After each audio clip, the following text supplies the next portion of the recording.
Hello student, welcome to my YouTube channel math study point. Student देखिएगा, dynamics में हमने आपको लास्ट वीडियोस में टेंजेंशियल एंड नॉर्मल एक्सेलरेशन का लेक्चर प्रोवाइड किया था। उसमें हमने इसका डेरिवेशन भी कराया था। अगर आप लोगों ने वो वीडियो नहीं देखा उसको आप देखिएगा। आज हम इस लेक्चर में टेंजेंशियल और नॉर्मल वेलोसिटीज एक्सेलरेशन के डिपेंड कुछ इंपॉर्टेंट क्वेश्चन डिस्कस करेंगे। देखिएगा जैसे हमारा क्वेश्चन है ये, पार्टिकल डिस्क्राइब अ कर्व। एक पार्टिकल है ना, वो कर्व को डिस्क्राइब कर रहा है। उस कर्व पर Sai S and Sai vanish simultaneously. एक पार्टिकल है, वो एक कर्व को डिस्क्राइब कर रहा है जिस पर साई एस एंड साई की वैल्यू क्या है, 0 है।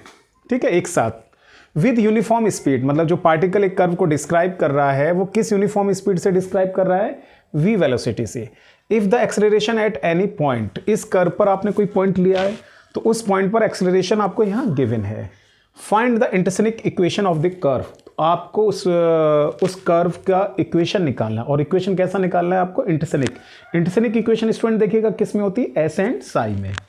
तो इसीलिए जो इन्होंने कर्व पर एक पॉइंट लिया है वो लिखा नहीं है, एस ले रखा है। तो इंटरसेनिक जो कोऑर्डिनेट्स होते हैं किसी भी पॉइंट के, वो एस और साई में होते हैं। एस किसको रिप्रेजेंट करता है, आर्क लेंथ को। और साई क्या होता है, उस पॉइंट पे जो हम टेंजेंट ड्रॉ करते हैं वो इनिशियल लाइन के साथ क्या एंगल बनाता है। चलिए डिस्कस करते हैं इस क्वेश्चन को। Particle describe a curve. एक पार्टिकल हमारा कर्व को डिस्क्राइब कर रहा है विद यूनिफॉर्म स्पीड। स्पीड हमें क्या दे रखी है, v। देखिएगा मैंने आपको टेंजेंशियल और नॉर्मल वेलोसिटी का डेरिवेशन कराया था। तो टेंजेंशियल वेलोसिटी हमारा क्या आया था, ds/dt। और नॉर्मल वेलोसिटी की वैल्यू क्या आई थी आपकी, 0। तो जो रिजल्टेंट वेलोसिटी हमारा निकल कर आएगा वो हमारा किसकी इक्वल होगा, टेंजेंशियल वेलोसिटी के, क्योंकि नॉर्मल वेलोसिटी तो हमारा 0 हो गया था। तो इस क्वेश्चन में देखिएगा आपको यहाँ पर क्या गिवन है, we have with uniform speed. Speed मतलब ये वेलोसिटी आपको दे रखा है ds/dt। वो क्या दे रखा है, v दे रखा है। और क्या लिखा है, यूनिफॉर्म स्पीड। एक यूनिफॉर्म स्पीड है, वेलोसिटी कांस्टेंट दे रखा है। तो देखिएगा सो दैट, तो अगर आप यहाँ से d2s/dt² निकालते हैं तो ये क्या आएगा, 0 आएगा। अब देखिएगा इस कर्व पर किसी पॉइंट पर आपको ये एक्सेलरेशन यहाँ पर गिवन है। एक्सेलरेशन कितना है आपको, v²/c/s² + c²। तो आपको इस क्वेश्चन में क्या गिवन है, एक्सेलरेशन गिवन है। तो ये एक्सेलरेशन देखिएगा कितना है, v²c/s² + c²। अब रिजल्टेंट एक्सेलरेशन में हम किस तरह से निकालेंगे, टेंजेंशियल एक्सेलरेशन। तो देखिएगा टेंजेंशियल एक्सेलरेशन क्या था, d2s/dt²। और जी नॉर्मल एक्सेलरेशन क्या था, v²/ρ। ठीक, तो ये क्या आ जाएगा, v²c/s² + c²। तो देख रहे हैं टेंजेंशियल एक्सेलरेशन जो आपने फाइंड आउट किया वो क्या आ रहा है, हमारे पास 0 आ रहा है। ठीक है, तो देखिएगा इसकी वैल्यू को हमने यहाँ पुट किया तो v²/ρ और v²c/s² + c²। ठीक है, तो स्टूडेंट देखिएगा क्या वैल्यू बचता है, v² × c s² + c²। v² से v² हमारा कैंसिल आउट। और स्टूडेंट देखिएगा रो हमारा क्या होता है, रेडियस ऑफ कर्वेचर। तो रेडियस ऑफ कर्वेचर का फॉर्मूला क्या होता है, ds/d। अब आप लोग देखिएगा ये क्या लिखा हुआ है, 1/ρ। तो 1/ρ मीन्स क्या होगा, d/ds। ठीक है, तो c/ में क्या बचेगा, c² + s²। तो अब आप यहाँ से वेरिएबल्स सेपरेबल करिएगा। तो देखिएगा d/c में c² + s², ये क्या आ जाएगा, ds। अब आप इसको क्या कर दीजिएगा, इंटीग्रेट कर दीजिएगा। ठीक है, तो इसको हम इंटीग्रेट करते हैं तो d/, देख रहे हैं आप, हाँ d/, का इंटीग्रेट करेंगे तो ये क्या आ जाएगा, साई आ जाएगा। अब ये देखिएगा इसका इंटीग्रेट क्या आएगा आपका, c तो चल ही रहा है तो 1/c tan इनवर्स। ये tan इनवर्स का फॉर्मूला बन रहा है s/c + k यानी कांस्टेंट। c से c आपका ये कैंसिल आउट हो गया है। तो आप देख रहे हैं tan इनवर्स s/c + k। इसको फर्स्ट इक्वेशन हमने कह दिया। ठीक है, इंटरसेनिक कर्व की इक्वेशन जो होता है वो क्या होता है आपका, s और साई में होता है। इस कांस्टेंट की वैल्यू को और कैलकुलेट करना है हमें। अब देखिएगा आपको यहाँ पर जैसे दे रखा था कि इस कर्व पर एस और साई जो है ना वो दोनों की वैल्यू एक साथ क्या है, 0 है, लिखा ना एस एंड साई। तो आपको यहाँ क्वेश्चन में ही गिवन है कि जब s का वैल्यू 0 है तो साई का वैल्यू भी 0, ये दिल रखा S and Sai Venice simultaneously. तो इन कंडीशंस का आप यूज़ कर दीजिएगा इसमें। फर्स्ट इक्वेशन में हम इसका यूज़ करते हैं, साई का वैल्यू कितना है 0 और s का वैल्यू भी 0, तो 10/0 0, तो ये कांस्टेंट जो आप देख रहे हैं k की वैल्यू हमने कैलकुलेट कर लिया। इसको आप पुट कर दीजिए फर्स्ट इक्वेशन में, पुटिंग इन इक्वेशन फर्स्ट में आप पुट कर दीजिएगा। तो आप देख रहे हैं psi tan inverse s upon c, के की वैल्यू कितना आ गया 0 आ गया कांस्टेंट। ठीक है, तो आपको ना कर्व का इक्वेशन फाइंड आउट करना था। तो देखिए s upon c equals to क्या आ जाएगा tan साई, और s इक्वल्स टू क्या बचेगा c tan साई। तो क्वेश्चन में क्या कहा कि आपको इस कर्व का क्या निकालना है, इंटरसेनिक इक्वेशन। तो इंटरसेनिक इक्वेशन निकल कर आ गया। अब ये देखिएगा किसका इक्वेशन है, इस कर्व को क्या कहते हैं हम, कैटेनरी कर्व है। ये जो कर्व निकल कर आया है ये कर्व क्या कहलाएगा हमारा, कैटेनरी। ठीक है, हाँ देखिएगा नेक्स्ट क्वेश्चन हमारा ये है, पॉइंट डिस्क्राइब द साइक्लोड। एक पॉइंट है जो इस साइक्लोड को डिस्क्राइब करता है विद यूनिफॉर्म स्पीड। एक पॉइंट है जो यूनिफॉर्म स्पीड v से मूव कर रहा है, तो किस कर्व को डिस्क्राइब करता है, साइक्लोड कर्व को। Find its acceleration at any point. तो इस साइक्लोड पर किसी भी पॉइंट पर आपको क्या फाइंड आउट करना है, एक्सेलरेशन फाइंड आउट करना है।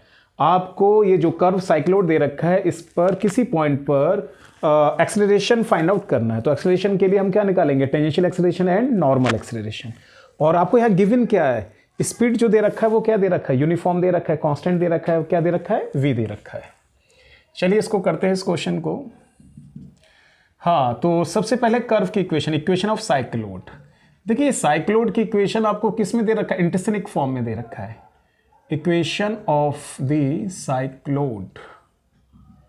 ठीक ना, ये साइक्लोड का इक्वेशन आपको गिवन है s equals to 4a sin psi. ठीक है, वो हमने ये लिखा। तो देखिएगा आपको इसमें गिवन है जो पार्टिकल मूव कर रहा है वो एक यूनिफॉर्म स्पीड से मूव कर रहा है। तो आप देखिएगा वी हैव आपको velocity ds upon dt equals to क्या दे रखा है, v दे रखा है। नॉर्मल वेलोसिटी तो 0 होता है, इसलिए जो हमारा रिजल्टेंट वेलोसिटी वो निकल कर आएगा वो क्या आएगा, टेंजेंशियल वेलोसिटी।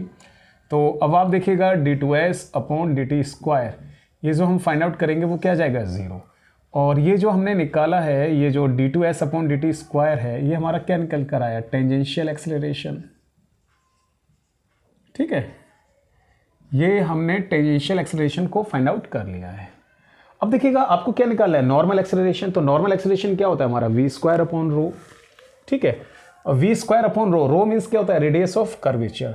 तो आप देखिएगा फ्रॉम इक्वेशन फर्स्ट, इस इक्वेशन फर्स्ट को लेते हैं, ds upon D Sai find out करते हैं, तो वो क्या निकल के आएगा 4a cos साई।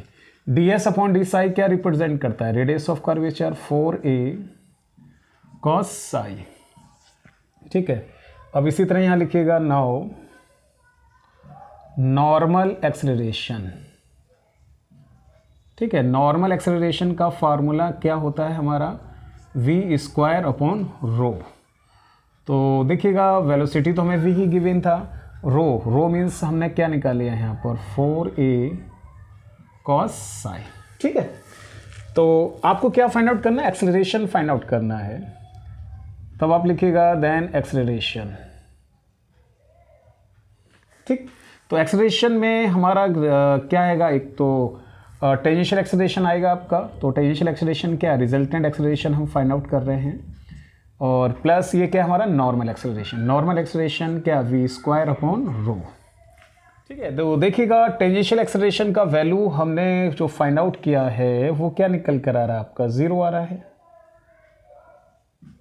ठीक है, तो देखिएगा ये क्या बचेगा आपका, v स्क्वायर अपॉन रो का होल स्क्वायर। तो ये क्या बचेगा आपका, v स्क्वायर अपॉन रो। ठीक है, तो v स्क्वायर अपॉन रो का वैल्यू हमने क्या फाइंड आउट किया था, रेडियस ऑफ कर्वेचर। देखिएगा आप ये था हमारे पास 4a cos साई। देखिए थोड़ा सा और चेंज कर लेते हैं भाई। 4a कॉस साई को हम अंडर रूट में क्या लिख सकते हैं, 1 माइनस साइन स्क्वायर साई। अब आप लोग देखिएगा, अगर हम यहाँ से साइन साई की वैल्यू को कैलकुलेट करते हैं तो क्या बचेगा आपका, s/4a। ठीक है, s/4a बचेगा। तो इसका कैलकुलेशन करते हैं, 4a साइन साई, देख रहे हैं साई की वैल्यू हमारे पास क्या निकल कर आया, s/4a। ठीक है, 4a का होल स्क्वायर। ठीक है, तो ये हमारे पास एक्सेलरेशन, यहाँ पर ये एक्सेलरेशन हमने फाइंड आउट कर लिया। ठीक है ना, रिजल्टेड एक्सेलरेशन आ गया। इसका कैलकुलेशन करते हैं। तो स्टूडेंट देखिएगा, v square into 4a and 4a 16a square minus s square, 4a से 4a कैंसिल, तो v square upon 16a square minus s square. तो देखिए इस क्वेश्चन में क्या कहा गया था आपसे, एक्सेलरेशन फाइंड आउट करिए इस कर्व का किसी पॉइंट। तो किसी पॉइंट पर जो हमने एक्सेलरेशन हमारे पास जो निकल कर आएगा वो v square upon square root में 16a square minus s square. हाँ देखिएगा स्टूडेंट, नेक्स्ट क्वेश्चन और डिस्कस करते हैं। Particle moves in a plane, एक पार्टिकल है जो किसी प्लेन में मूव कर रहा है, इन सच अ मैनर, इस प्रकार मूव कर रहा है that its tangential and normal acceleration are always equal. Particle का जो टेंजेंशियल एक्सेलरेशन है और नॉर्मल एक्सेलरेशन है वो आपस में कैसा इक्वल है, and its velocity varies S, और इसका जो वेलोसिटी है वो प्रोपोर्शनल है किस टर्म के, exponential tan inverse s/c। S wing the length of arc, S क्या रिप्रेजेंट करता है, उस कर्व का एक आर्क है उसका लेंथ, और उस आर्क को हम मेजर कर रहे हैं कहाँ से, एक फिक्स्ड पॉइंट से on the curve. Find the path, आपको पाथ निकालना है, कर्व का इक्वेशन फाइंड आउट करना है। ठीक है, तो ये क्वेश्चन भी हमारा टेंजेंशियल एक्सेलरेशन नॉर्मल एक्सेलरेशन के ऊपर डिपेंड है। देखिएगा क्वेश्चन में क्या गिवन है कि पार्टिकल का जो टेंजेंशियल एक्सेलरेशन वो नॉर्मल एक्सेलरेशन के इक्वल है। आपको यहां पर गिवन है, क्या गिवन है देखिएगा, tangential acceleration equals to normal acceleration. ठीक है, आपको यहां गिवन है कि जो हमारा टेंजेंशियल एक्सेलरेशन है वो नॉर्मल एक्सेलरेशन के इक्वल है।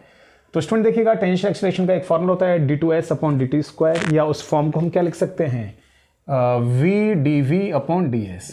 टेंजेंशियल एक्सेलरेशन का एक दूसरा जो फॉर्म होता है वो ये होता है, और नॉर्मल एक्सेलरेशन आप लोग जानते हैं क्या होता है, v²/ρ।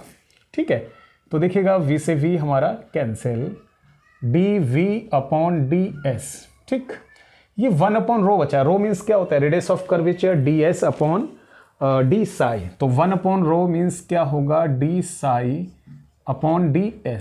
ठीक, और v आपका ये बचेगा। तो स्टूडेंट देखिएगा यहाँ से सिंपली dv और v d साई बचेगा। अब ये वेरिएबल सेपरेबल कर लें आप, 1/v dv। ठीक, अब आप इसको क्या कर दीजिएगा, इंटीग्रेट कर दीजिएगा, d साई 1/v dv, इसको हमने इंटीग्रेट कर दिया। तो देखिएगा स्टूडेंट ये क्या बचेगा, साई इक्वल्स टू, इसका इंटीग्रेशन हम करेंगे तो log v plus log k any constant. ठीक, तो स्टूडेंट देखिएगा इसको आप क्या लिख सकते हैं, log v इंटू के इक्वल्स टू, लॉग प्रॉपर्टी का यूज़ किया, साई, तो v इंटू के इक्वल्स टू क्या आ जाएगा, e⁴ साई। ठीक है, इसे आप कह दीजिएगा फर्स्ट इक्वेशन। आपको क्या करना है, पाथ का इक्वेशन निकालना है। तो पाथ हमारा किस में होगा, इंटरसेनिक फॉर्म में होगा, एस एंड साई में आपको फाइंड आउट करना पड़ेगा। अब देखिएगा इस क्वेश्चन में आपको और क्या गिवन है कि ये देखिए, ये लिख रखा है एंड इट्स वेलोसिटी, इसकी जो वेलोसिटी है वो प्रोपोर्शनल है। देखिएगा यहाँ पर और क्या गिवन है, लिखिए ऑल्सो वी हैव। ठीक है ना, पार्टिकल का जो वेलोसिटी है वो प्रोपोर्शनल है, किसके प्रोपोर्शनल है, देखिएगा एक्सपोनेंशियल और tan इनवर्स s/c के। तो यहाँ देखिएगा वेलोसिटी प्रोपोर्शनल, ठीक है ना, प्रोपोर्शनल है, तो प्रोपोर्शनल से हम हटाएंगे तो एनी कांस्टेंट, और e⁴ में आप क्या लिख सकते हैं, tan इनवर्स s/c। इसको ना इस तरह से भी हम लिख सकते हैं। हाँ, तो स्टूडेंट देखिएगा इसको आप सेकंड, देखिए फर्स्ट और सेकंड इक्वेशन को आप कंपेयर करिएगा। ठीक है, इन दोनों इक्वेशंस को हम कंपेयर करते हैं from equation first and second. देखिएगा यह भी हमारा वेलोसिटी है, यह भी हमारा वेलोसिटी है। ठीक है, तो देखिए इस वेलोसिटी का वैल्यू हम निकालेंगे इधर से, तो क्या लिख सकते हैं 1/k e⁻⁴ lambda e⁻tan inverse s/psi, इस तरह से भी लिख सकते हैं। देखिएगा अगर हम इनको इक्वेट करते हैं, आप लोग देखिएगा इधर या तो आप इनिशियली कंडीशन का यूज़ कर लीजिएगा ना, तो उससे भी हम वैल्यू कांस्टेंट की वैल्यू को फाइंड आउट कर सकते हैं, या इन दोनों टर्म दोनों साइड को अगर हम इक्वेट करते हैं, जैसे ये कांस्टेंट टर्म हमारा इस कांस्टेंट के इक्वल होगा। ठीक है, अब e⁻⁴ ये भी e⁻ में आ रहा है, तो इनको कम इक्वेट करने पर साई इक्वल्स टू हम क्या लिख सकते हैं tan इनवर्स s/c। ठीक, तो इसको ना हमने इक्वेट कर लिया, ये कांस्टेंट टर्म इस कांस्टेंट के टर्म के इक्वल होगा, ये टर्म हमारा इस टर्म के इक्वल होगा, तो हम साई इक्वल्स टू क्या लिख सकते हैं tan इनवर्स s/c। और स्टूडेंट देखिएगा s/c इक्वल्स टू क्या बचेगा tan साई, तो s इक्वल्स टू c tan साई। देखिए कैटेनरी कर्व निकल कर आ गया। तो आपसे क्वेश्चन कहता है ना find the path, path means curve का इक्वेशन निकालना। तो इस पॉइंट के द्वारा या पार्टिकल के द्वारा जो भी कर्व जनरेट होगा, ये हमारा s बराबर c tan साई, इसको हम क्या कहते हैं कैटेनरी। ठीक है, सो स्टूडेंट उम्मीद करते हैं आप लोगों को आज मैंने जो आपको ये टेंजेंशियल एक्सेलरेशन और नॉर्मल एक्सेलरेशन के ऊपर जो क्वेश्चंस कराए हैं वो आप लोगों को समझ में आया होगा। अगर आप लोगों को मेरा आज का ये वीडियो पसंद आया है तो प्लीज़ इस वीडियो को अपने फ्रेंड्स में आप शेयर करिएगा, इसको लाइक करिएगा, इस पर कमेंट्स करिएगा। और अगर आप लोगों ने मेरा चैनल सब्सक्राइब नहीं किया तो प्लीज़ मेरे चैनल को आप सब्सक्राइब कर लीजिएगा। Thank you.